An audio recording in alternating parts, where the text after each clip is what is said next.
Bonjour à tous, dans Capsule Santé, on continue de parler du cancer du sein avec un accent cette fois-ci sur la sensibilisation et le dépistage.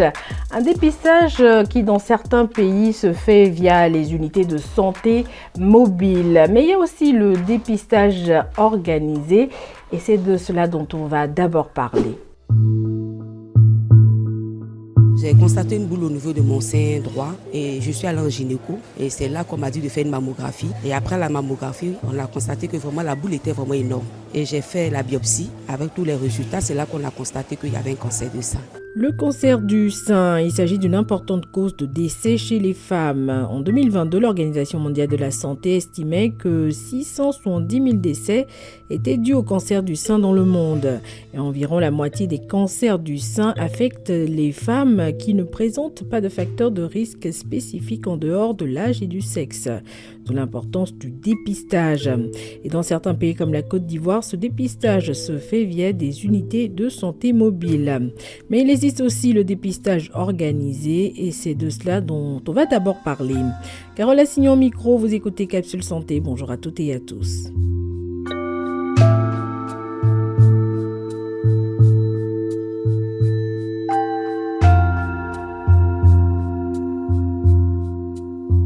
Les deux risques qui sont parfaitement identifiés par les études scientifiques, ce sont l'âge, donc plus on vieillit, plus on risque d'avoir un cancer du sein.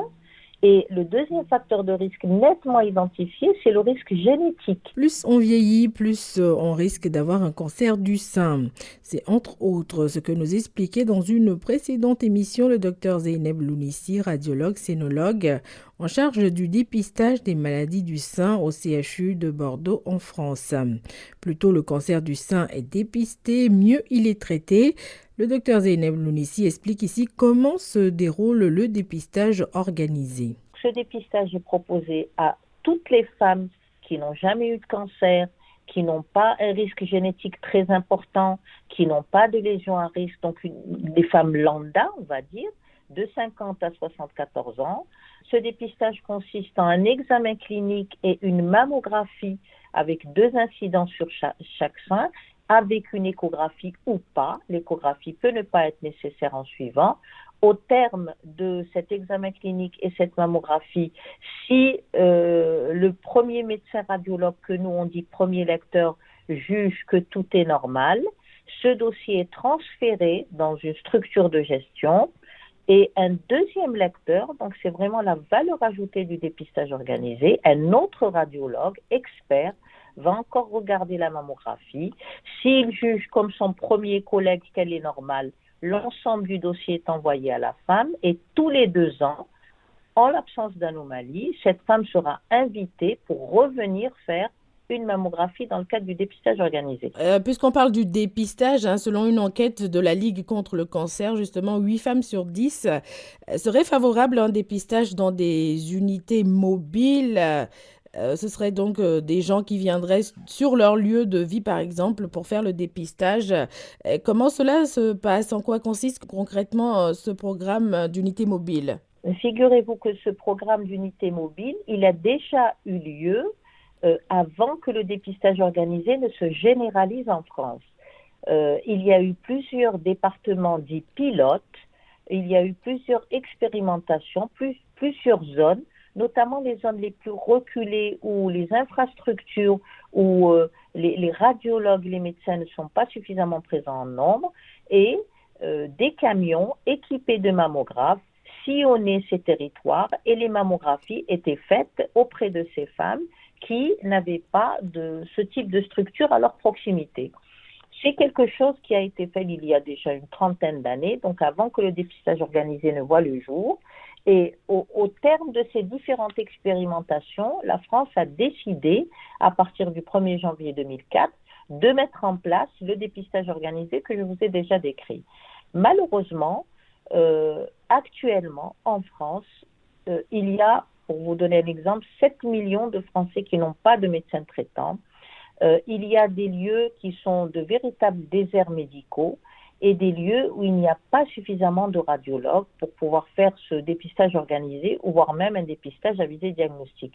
Et donc, on réfléchit à mettre en place ce que nous avions déjà fait auparavant, c'est-à-dire mettre sur des camions des mammographes performants, forcément au moins une infirmière ou à défaut un radiologue pour pouvoir faire un examen clinique et une mammographie dans ces fameux dispositifs qu'on dit aller vers, puisque on sait que certaines femmes ne font pas de dépistage justement parce qu'elles n'ont pas de radiologue à proximité ou si elles en ont un, les délais de rendez-vous ne sont pas raisonnables, ils sont au-delà de plusieurs mois.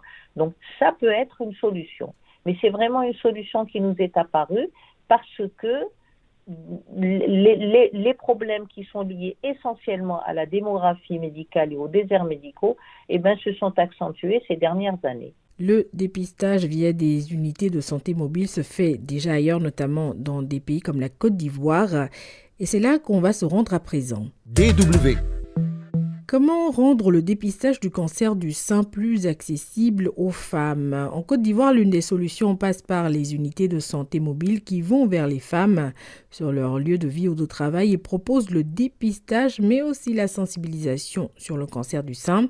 Julien Day, notre correspondant à Abidjan, a voulu en savoir plus sur cette manière d'organiser le dépistage. Son reportage. Elle s'appelle Jackie Conan. Elle a déjà eu le cancer du sein.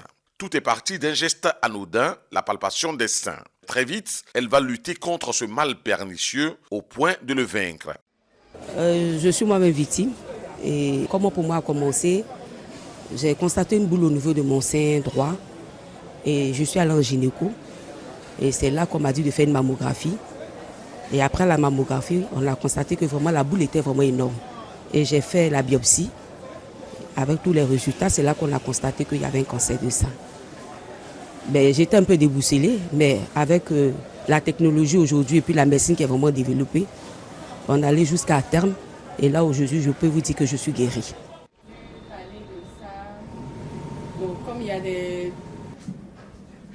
Le Centre national d'oncologie médicale et de radiothérapie Alassane Ouattara rapporte qu'au 31 décembre 2023, le taux de survie à 3 ans ou 5 ans selon les sources pour les patientes ayant un cancer du sein est d'environ 63%. Le même centre indique que pour les cas détectés précocement, ce taux de survie monte à 85%. Dépisté tôt et prise en charge, l'on peut guérir du cancer du sein. C'est ce qu'a compris cette jeune dame qui profite du passage d'une unité mobile de dépistage dans son quartier pour faire son dépistage. Je suis là ce matin pour faire le dépistage de la mammographie. Vu que je vois les dames, elles viennent faire le dépistage et c'est dans mon quartier, donc je profite pour le faire aussi. Je n'ai jamais fait de dépistage, c'est la première fois. J'ai un peu de stress parce que il y a des jeunes comme moi aussi. Elles sont atteintes du cancer du sein. Malgré son stress et ses appréhensions, après quelques minutes passées dans la clinique mobile, à la fin de sa consultation, la jeune dame se félicite. Au départ, ça faisait un peu peur vu qu'il y a d'autres qui disent non, ça fait mal, trop de choses. Mais là, je me sens bien, je me sens super bien. Le nombre annuel de nouveaux cas de cancer du sein chez les femmes en Côte d'Ivoire est d'environ 3800. Et le risque de décès lié au cancer du sein aurait chuté d'environ 25% grâce aux améliorations dans la prévention, le diagnostic et le traitement. Solange CO fait son dépistage tous les 2 ans dans un centre d'imagerie privé. Et aujourd'hui, avoir une clinique mobile à quelques encablures de son bureau est une initiative à saluer. Je connais des personnes qui sont décédées malheureusement de cette maladie. Il vaut mieux savoir et puis avoir plus de chances de guérir que de rester dans le déni. Donc moi, automatiquement, tous les 2 ans, je réalise mon dépistage du cancer du sein avec la mammographie. Avec les pics mobiles, c'est beaucoup plus pratique. On est au travail et puis on vient réaliser ça, quoi. Donc on va procéder à l'échographie mammaire. Alors que cette maladie touche un nombre croissant d'Ivoiriennes, les moyens manquent pour la dépister et les tabous socio-culturels entravent la prévention. Et les difficultés de dépistage tiennent aux spécificités du cancer du sein qui touche un organe particulièrement intime. Docteur Eva Yao-Bazier et son équipe mobile tentent de se rapprocher des populations. Nous sommes là pour un dépistage dans le cadre du mois d'octobre, qui est le mois dédié au dépistage du cancer du sein et la sensibilisation.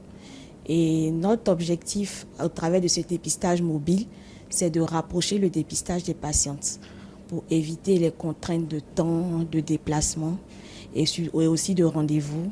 Le dépistage commence toujours par la mammographie parce qu'il faut dire que c'est l'examen de référence pour le dépistage du cancer du sein.